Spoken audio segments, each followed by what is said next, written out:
Ito yung lips ko ngayon. As you can see, super dry na dito. Dito rin. At dito sa my lip lines ay nagda-dark na siya. Nagsa-start na siyang mag-dark. And as you can see, the lines is visible na. But don't worry guys. Meron ako dito yung Jera Lip Care Set. Ayan.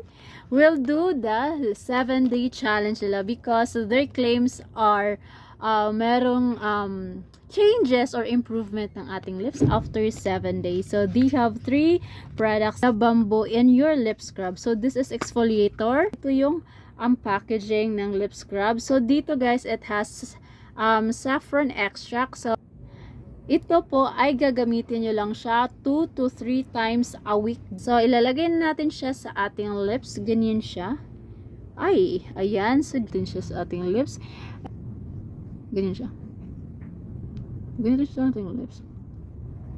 Itong white na to guys is the bamboo particles. Ang gagawin nyo lang siya is scrub this into circular motion. Ayan.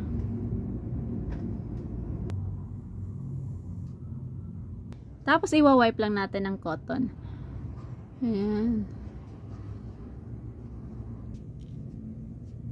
So after nito, is magka-hydrate tayo ng lips. So this is the Cola C Lip Infusion. But yan yung liquid niya. Ayan. Ito namang lip infusion niya guys is pwede nyo siyang gamitin 2 to 3 times a day.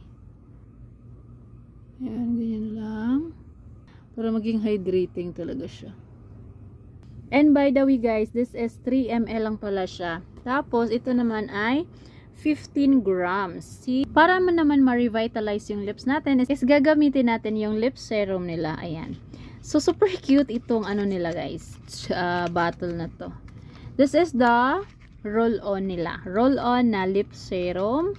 So ganyan lang siya kaliit. Super cute and super travel friendly guys. And it has vitamin C para mas mag-brighten yung ating lips since meron tayong mga dark sa ating lips.